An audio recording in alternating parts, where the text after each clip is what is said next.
É. E além de, assim,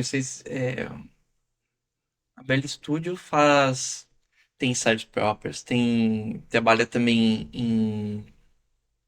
eu não sei se é tipo sob demanda, contratado para séries externas, tipo Rick e Morty, mas também fazem, que tipo de serviços e que tipos de trabalhos o estúdio faz Vou hoje? deixar ele falar um pouquinho, velho. Não, isso que ele Como é que é reclamou, esse que é eu que portfólio? tenho não posso falar muito, você viu? Não. Olha só.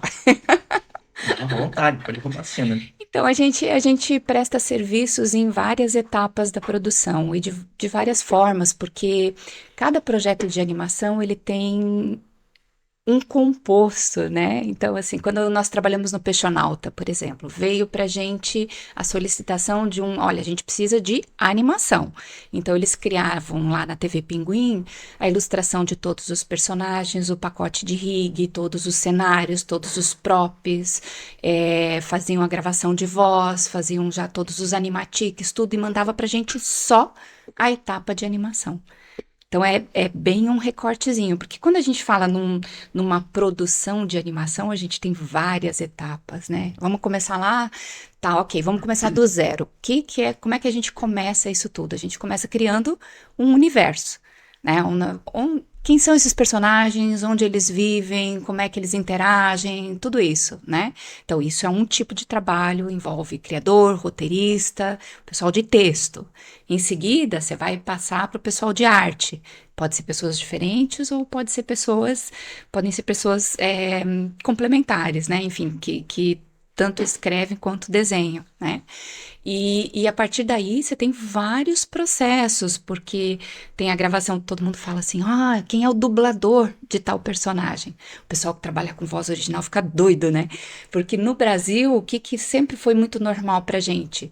A gente comprar coisas de fora, que vinham em outras línguas, então a indústria de dublagem sempre foi muito forte, porque tinha que fazer aquilo lá em português. Entendi. Né? Mas quando as séries são brasileiras, são nossas É um séries, ator nós de estamos voz daí. falando de Boris e Rufus, Tuca o Mestre Cuca, né? O Peixonauta, meu amigãozão, são atores de voz original. A primeira voz sai em português. Então eles não são dubladores, Verdade. né? Eles estão criando aquela assinatura, aquela voz daqueles personagens. Depois vem o dublador quando vai para outra língua. Ah, vamos lá, vai falar espanhol, espanhol neutro, né? Então vem o dublador para espanhol, o dublador para russo, para, enfim, né? Então Nunca muitas tinha me pessoas, atentado a essa diferença, pois é, muitas realmente. pessoas dizem, ah, qual é o dublador do Boris? Aí o cara fica, pô, peraí, eu não sou dublador não, né? Então vamos nomear certinho. Até E tem isso dublador, mas não no Brasil, né? e isso é muito gostoso porque a gente está criando esse ecossistema aqui, né? Então, assim, quando vem um pedido para a gente entende assim qual é o escopo do projeto. Ah, a gente quer só rig. Ah, a gente precisa de apoio em criação de cenário, parte de arte também. Precisava de props, precisa. Ok, então Props os são os objetos elementos de que preenchem cena. a cena, né? Isso, é aquilo que vai ser movimentado, né, pelo personagem, ou enfim, em algum momento vai ter algum movimento naquela cena. Então a gente desenha separado. Ah, enfim, todos esses são escopos diferentes para uma série acontecer, né? Quando a gente trabalhou na série F's for Family, por exemplo, a gente fez a parte de ilustração de cenários. Aí vem para a gente toda uma orientação assim de como é que esses cenários precisam ser criados, porque aquela série tem uma característica específica. Não só de personagem, mas de cenário, de paleta de cor, né, dos traços para montar aquele cenário, das perspectivas, enfim, e tudo mais. Então a gente tem que entender o que vai ser a encomenda. E a gente faz tudo isso no estúdio. A gente trabalha tanto com a parte de arte quanto com a parte de animação em si. O que é terceirizado normalmente são as vozes, são a parte de texto especificamente, né? Mas a gente já tem vários parceiros que vão ao longo do tempo, foram ao longo do tempo trabalhando com a Uhum. gente vai Então conhecendo, a vocês foram gente vai. estreitando relação com ele. E a gente vai entendendo, por exemplo, eu sou roteirista, legal, você é roteirista de quê?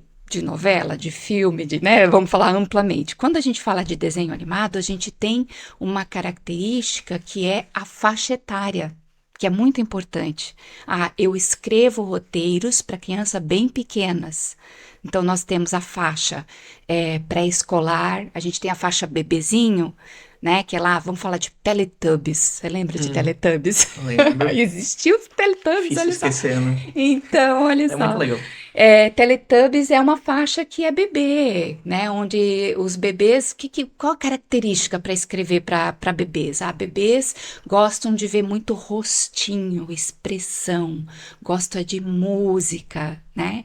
Gosta de cores na tela, as coisas se mexendo. É uma característica diferente de crianças de 6 a 9 anos, que já tem outra pegada, já gostam de aventura, já gostam, né? Então é um processo diferente para cada faixa etária. Então a gente tem faixa etária pré-escolar, quando é pré-escolar, tem um editorial de canal, por exemplo, que é muito exigente. Quando a gente trabalhou com o pessoal do Meu Amigãozão, com o Peixonauta, vinham os notes, né? A gente acompanhava com as empresas que nos contrataram para fazer desenvolvimento da animação. Então, assim, ó, quando tem água, por exemplo, vai ter uma cena que tem água. Uhum. A criança né, tem que cuidar que não pode passar de meia canela, porque uma criança sozinha pode se afogar se a água for mais alta, né? E tem que sempre ter um adulto olhando, em algum momento aquela cena tem que dar um insertzinho, alguma coisa que tem um adulto cuidando daquele grupo de crianças. Então, isso faz parte de um editorial de canal pré-escolar.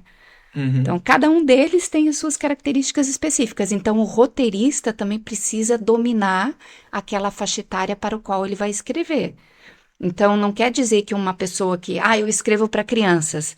Qual é a faixa etária? Eu escrevo para pré-adolescentes, não é a mesma coisa que escrever para pré-escolar. Às vezes não encaixa, sabe? Não funciona. Entendi. Então, a gente vai conhecendo as características de cada roteirista, vai entendendo também onde ele encaixa melhor, para isso poder realmente, assim, a gente desenvolver roteiros, séries e isso, Que fique né, com aquele trabalho que vocês estão aquele fazendo. trabalho específico, né? Uhum. Então, você vê, ó, são várias coisas vários serviços que tem que encaixar conforme o escopo dos projetos, né?